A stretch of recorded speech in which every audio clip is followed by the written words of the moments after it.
sebagian konseli itu tidak dapat mengungkapkan perasaannya secara gamblang kepada seseorang, apalagi seseorang yang tidak dia kenal. Maka di sini kita harus mencari cara agar konseli tersebut tetap terbuka, tetapi dia juga tidak secara gamblang menyampaikan perasaannya tersebut, tetapi kita harus menggunakan media sebagai berikut. Yang pertama, jika konseli kita itu ketika kita memberikan layanan kepada konseli, kita dapat meminta konseli untuk membuka tutup dari box pertama.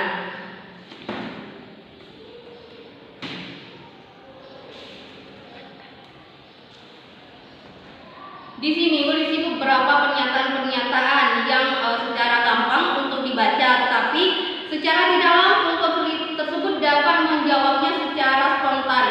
Ini bersifat manipulatif sehingga dia tidak terbebani dengan pertanyaan-pertanyaan dari kita yang mungkin itu dapat membebani perasaannya, dan mungkin saja dia dapat berbohong. Tetapi dengan kita memanipulasi dengan pernyataan-pernyataan seperti ini, dengan media-media seperti ini, diharapkan dia dapat lebih terbuka terhadap permasalahannya.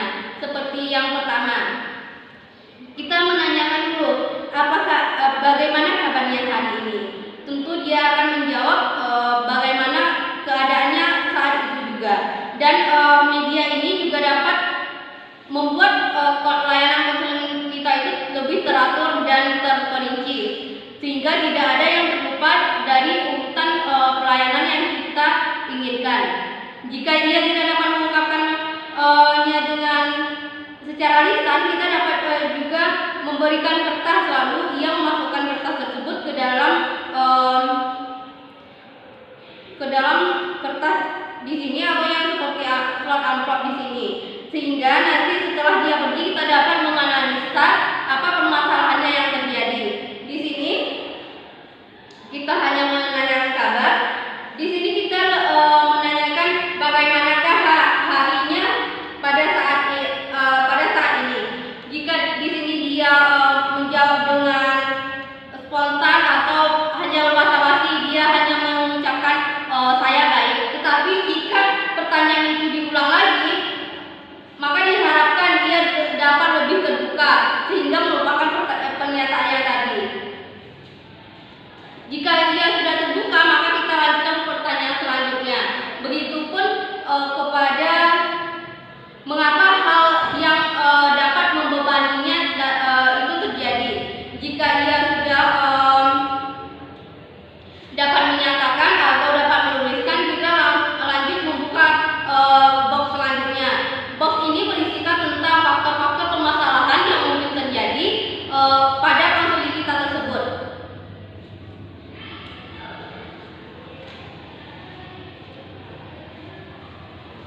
Di sini terdapat beberapa faktor, misalnya permasalahannya tersebut timbul dari. Pada box selanjutnya kita dapat menanyakan lebih terperinci apakah faktor yang dapat menyebabkan permasalahan yang mengganggu aktivitas dari konseli kita tersebut.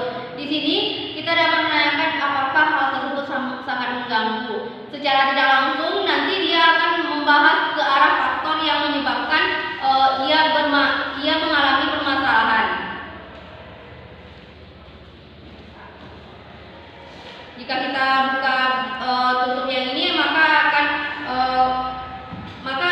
ada beberapa faktor yang mungkin saja terjadi atau mengakibatkan timbulnya permasalahan pada konseli kita tersebut. Misalnya masalah pertemanan yang sedang tidak baik-baik saja,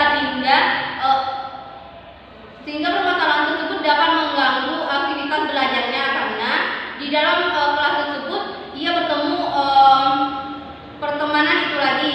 Yang kedua, mungkin saja dari faktor keluarga. Yang ketiga,